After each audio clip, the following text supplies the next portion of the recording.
الصلاة والسلام على سید الانبیاء والمرسلین والحمد للہ رب العالمین اما بعد فاعوذ باللہ من الشیطان الرجیم بسم اللہ الرحمن الرحیم وَلَقَدْ آتَيْنَاكَ سَبْعًا مِنَ الْمَثَانِي وَالْقُرْآنِ الْعَظِيمِ صدق اللہ العظیم سبحان ربک رب العزت عما یصفون وسلام علی المرسلین والحمد للہ رب العالمین۔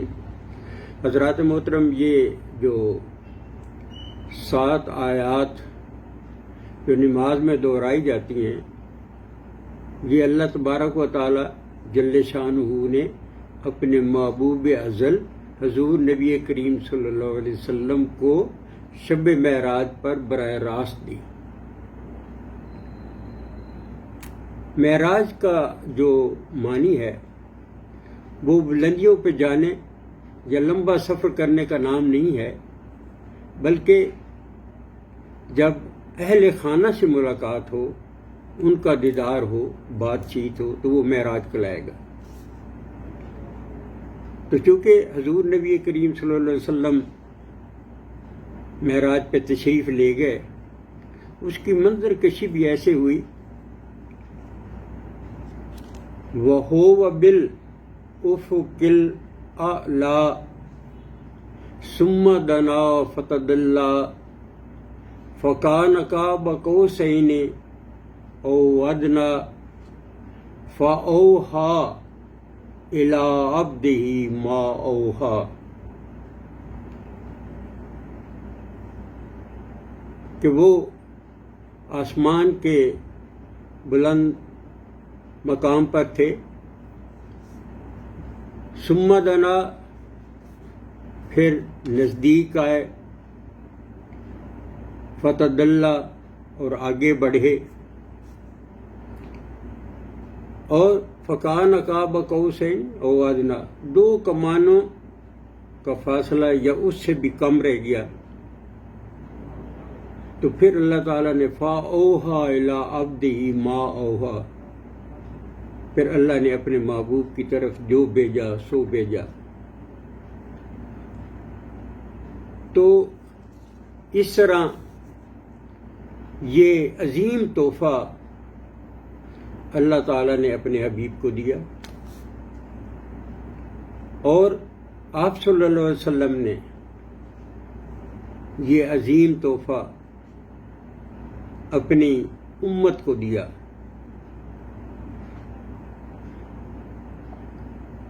حضرات، یہ بات آپ ذہن نشین رکھیں کہ جو فرض ہیں وہ نماز فرض ہے، زکوٰۃ فرض ہے۔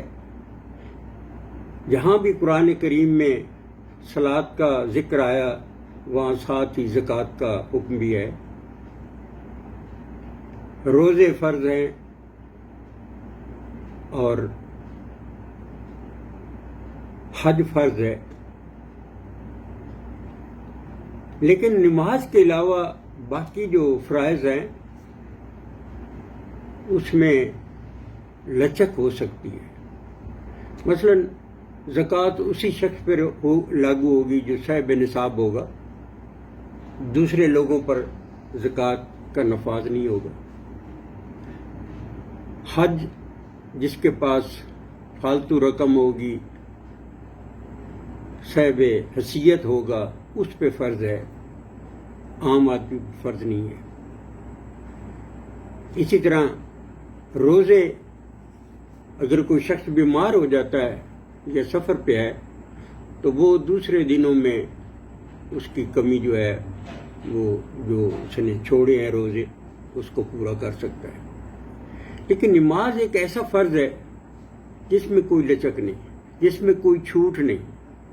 نماز ہر حال میں نماز کی ادائیگی کا فرض ہے۔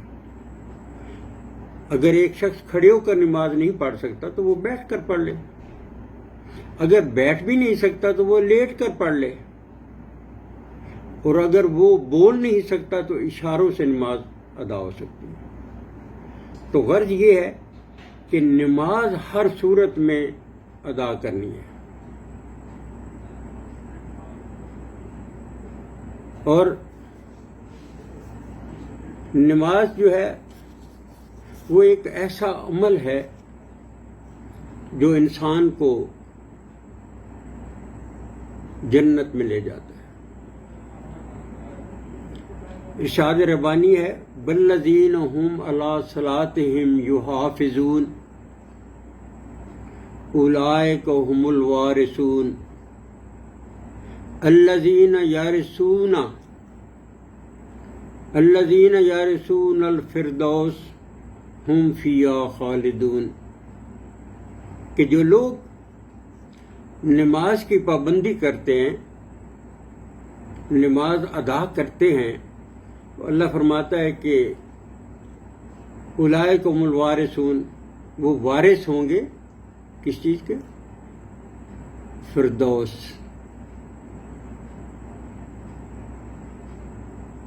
تو یہ فردوس کے وارثان کو نماز کی پابندی کرنی ضروری ہے، اور اس کے بعد جب وہ جنت میں جائیں گے، جنت الفردوس میں جائیں گے، تو ہم فیہا خالدون، وہ ہمیشہ وہاں رہیں گے۔ اور جو لوگ نماز نہیں پڑھتے ان کا ٹھکانہ جہنم ہے۔ یہ جنت میں جانے والے لوگ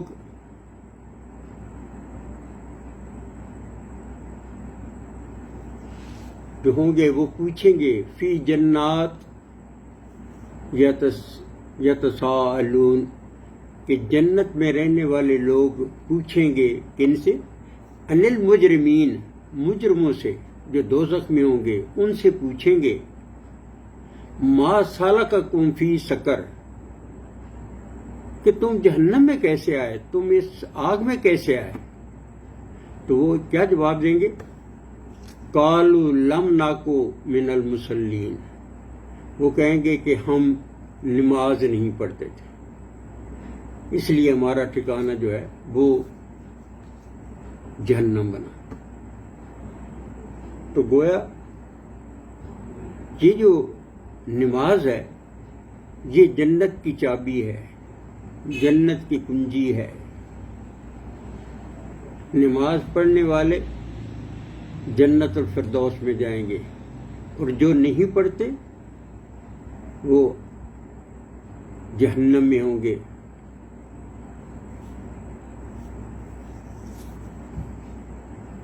اب سوال یہ پیدا ہوتا ہے کہ حضور نبی کریم صلی اللہ علیہ وسلم تو معراج شریف پر گئے، رب کائنات سے ملاقات ہوئی، گل بات ہوئی، ان کا دیدار کیا، تو ان کا معراج ہو گیا۔ اب مومن کیا کرے؟ آپ کا فرمان ہے کہ مومن نماز جو ہے معراج مومن ہے۔ یہ کیسے مومن ہے، معراج ہے؟ یہ بات ذرا سمجھنے والی ہے۔ اس کی وضاحت حضرت امام حسن علیہ السلام نے یوں فرمائی کہ جب نمازی نماز پر کھڑا ہوتا ہے تو ملائکہ اس کو اپنے حصار میں لے لیتے ہیں، ملائکہ اس کو اپنے گھیرے میں لے لیتے ہیں، اور جب نمازی سجدے میں جاتا ہے تو ایک فرشتہ آواز دے کر کہتا ہے کہ اے نمازی، اگر تو یہ دیکھ لے کہ تیرے سامنے کون بیٹھا ہے تو تو قیامت تک سلام نہ پھیرے، کیونکہ جب وہ سجدے میں جاتا ہے سبحان ربی الاعلی کہتا ہے، اس کے سامنے اس کا مسجود بیٹھا ہوتا ہے، اللہ اس کے سامنے ہوتا ہے۔ تو جس کے سامنے، نمازی کے سامنے اللہ بیٹھا ہو تو پھر وہ قیامت تک واقعی وہ سلام نہیں پھیرے گا۔ تو اس لیے وہاں چونکہ ہم خاکی ہیں، ہم نور کو نہیں دیکھ سکتے، لیکن وہاں معراج پہ تو دونوں نور تھے، ایک دوسرے کو دیکھا انہوں نے۔ لیکن ہمارا ایمان ہے کہ جب مومن نماز کے لیے کھڑا ہوتا ہے، نماز پڑھتا ہے، تو اس کے سامنے یقیناً رب کائنات موجود ہوتے ہیں۔ تو اس لیے اس کو مومن کی معراج کہا گیا ہے، نماز کو۔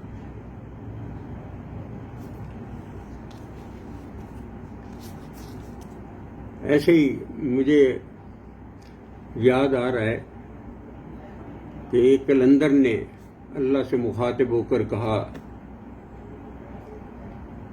سجدوں کے عوض فردوس ملے یہ مجھے منظور نہیں، سجدوں کے عوض فردوس ملے یہ مجھے منظور نہیں، بندہ ہوں میں تیرا کوئی مزدور نہیں۔ یہ کلندر لاہوریہ حضرت علامہ اقبال ہی کہہ سکتے ہیں نا، کہ مجھے سجدوں کے بدلے میں فردوس نہیں چاہیے، کیونکہ میں تیرا بندہ ہوں، سجدہ کرنا تو میرا فرض بنتا ہے، میری ڈیوٹی ہے۔ اسی طرح حضرت علی کرم اللہ وجہ نے فرمایا تھا کہ اے میرے پروردگار، میں تیری عبادت اس لیے نہیں کرتا کہ مجھے جنت ملے، بلکہ تو اس لائق ہے، تو اس کا حقدار ہے، سزاوار ہے کہ میں تیری عبادت کروں۔ تو یہ ہر مومن کا یہ فرض ہے کہ وہ عبادت اللہ میں مشغول رہے، باقی عبادات اپنی جگہ پر، لیکن یہ نماز ایسا فریضہ ہے جس کو ہر حال میں مسلمان کو، مومن کو ادا کرنا ہے۔ تو میں آج آپ کو صرف اتنا کہوں گا کہ نماز ہم جو پڑھتے ہیں اس طریقے سے پڑھنی چاہیے کہ اس میں غرق ہو جائیں، ہمارا یہ یقین ہو کہ ہم جس ہستی یہ نماز ادا کر رہے ہیں نا، وہ ہمارے سامنے موجود ہے۔ آج بدقسمتی سے ہم نماز پڑھتے ہیں، نماز میں ہم ادھر ادھر کے خیالات میں بیٹھے ہوتے ہیں، اپنے گھر کے کام اور حساب کتاب وہ ہم کرتے رہتے ہیں۔ ہم نماز تو پڑھتے ہیں، کوئی شک نہیں ہے، لیکن وہ نماز نہیں ہے جو ہم کو پڑھنی چاہیے۔ ایک مثال میں اور حضرت علی کرم وجہ کی دوں گا کہ جب ان کی پنڈلی میں کوئی نیزے کا پھالا لگا تو وہ نکالنے کی کوشش کی گئی، تو انہوں نے کہا کہ نہیں، مجھے درد ہوتی ہے، جب میں نماز پر کھڑا ہوں تو اس وقت تم نکال لینا۔ اور ایسا کیا گیا، کیونکہ وہاں پھر وہ اللہ سے مخاطب تھے، اللہ کا خوف طاری تھا، اللہ سے محبت اور عشق تھا، وہ ایک اور سما ہو جاتا ہے، پھر دنیاوی تکلیفیں جو ہے وہ نہیں رہتی۔ تو اس لیے میری آپ سے گزارش یہی ہے کہ نماز کو قائم کرو، قرآن کریم پڑھو اور اللہ سے ڈرتے رہو، اور اللہ کے احکامات کی پیروی کرتے ہوئے دین اسلام کو اپنا اوڑھنا بچھونا بناؤ، فرقہ وریت سے اور مذہب اس سے نجات حاصل کرو۔ میرا جو مین مشن ہے وہ یہی ہے کہ ہم فرقہ وریت کو ہمیشہ ہمیشہ کے لیے گڈ بائی کر دیں۔ مذہب جو ہے، جس کو ہم دین کو ہم نے مذہب بنایا، یہ بہت بڑا شرک ہے، اس شرک سے بچے تو انشاءاللہ یہ آپ کے جو دنیاوی مسائل ہیں وہ بالکل ٹھیک ہو جائیں گے، درست ہو جائیں گے، دین بھی ٹھیک ہو گیا، دنیا بھی ٹھیک ہوگی۔ تو یہی میرا آج کا یہی پیغام تھا نماز کے بارے میں۔ یہ فضیلت نماز میں نے آج بیان کی ہے اپنے ٹوٹے پھوٹے الفاظ میں۔ شاید کہ تمہارے میری اس بات کی آپ کو سمجھ آ جائے، آپ اس پہ فکر کریں۔ وما علینا الا البلاغ المبین۔